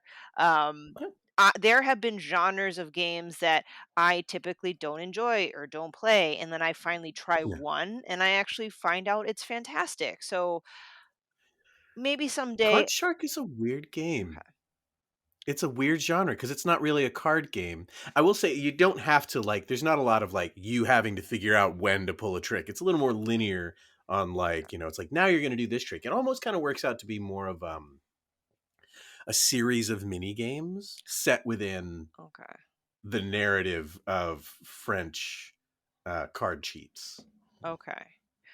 So you're like doing these mini games to perform the different cheats. They're very challenging, Okay. Yeah, I just but figured like I like Corey, I'm kind of dumb and might not maybe get out of it that the developers would want me to get out of it. I do enjoy the setting and the art style though. Like that's what grabbed me. yeah. What's nice about Card Shark is that the way I mean, ultimately, if you just enjoy the story, you can. If there's any of the puzzles that like it's all skippable. Like all of the puzzles are actually skippable. If you're like, you know what, this one's not working for me, I'm gonna skip it and I'm gonna move on with the story and keep playing the game. There's also, I think, on the lowest difficulty mode, there's like a hint mode Oh, okay. that because it is such a weird game, I think Nerial recognized that there was a need for increased accessibility and increased like just kind of getting people through it because it changes so many times and some of the tricks are very hard and require like several steps and stuff like that. Well, that's So good to yeah, know. yeah, I could use a couple hints. That makes me feel a little less intimidated by it. So yeah. I'm watching the Angerfoot trailer right now. Yeah. It's so fun. You know what this reminds me of a little bit is that weird game that People Can Fly made probably like 10 years ago, Bulletstorm, a little bit. Uh Oh yeah, yeah, just by yeah. like how weird they added this mechanic. Not that it's like the same type of game or anything, but like the foot thing, Where bullet you'd like kick people in the air and do yeah. like bullet combos and Yeah, it's stuff. kind of Yeah, cool. Is there a console version of this coming at some point? probably. Great. We try to port everything to everything that we can. love Great. it. I like that answer. Yeah. I like that answer. We do what we can.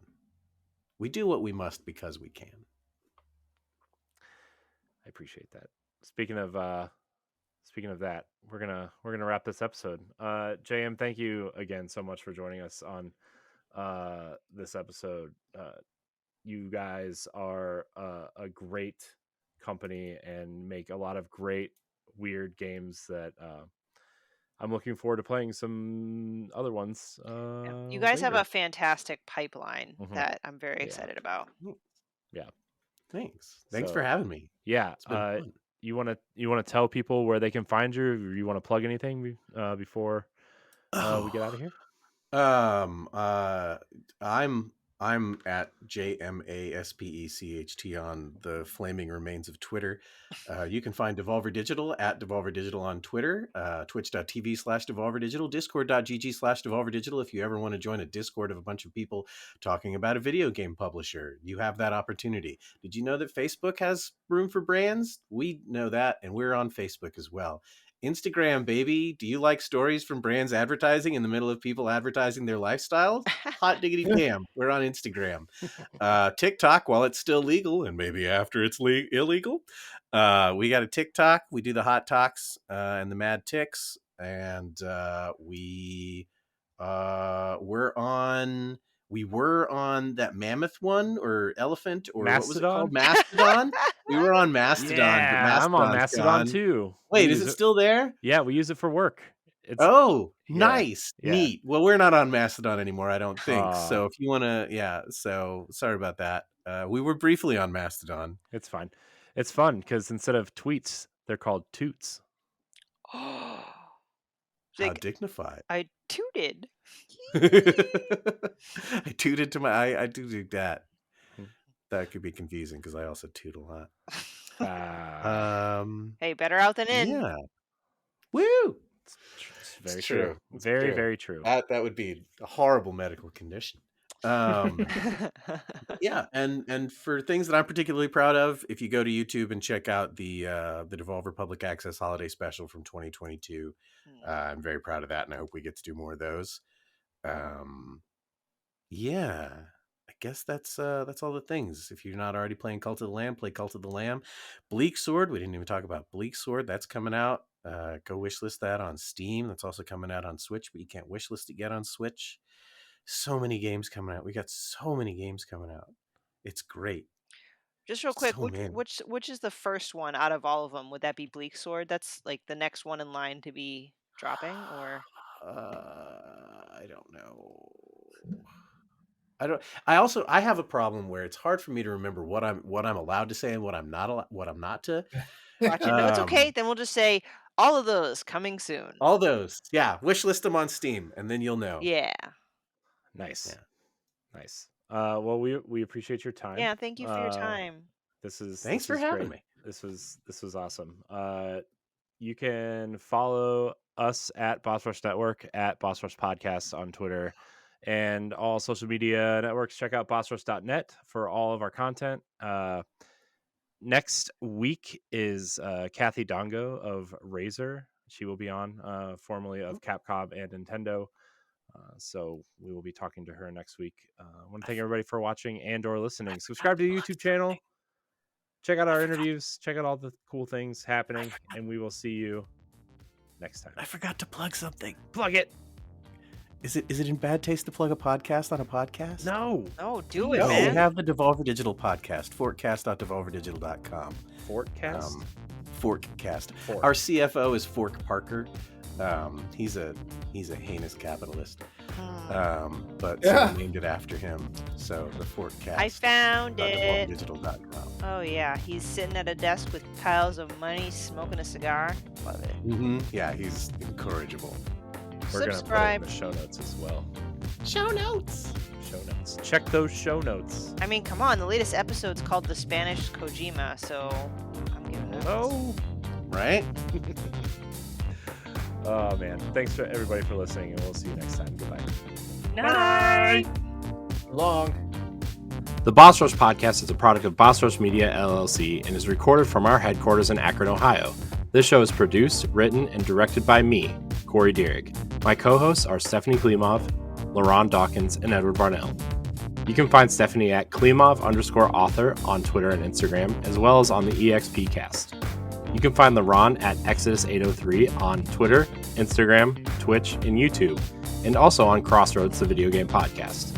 You can find Edward at ThatRetroCode on Twitter and Instagram, as well as hosting Nintendo Power Block.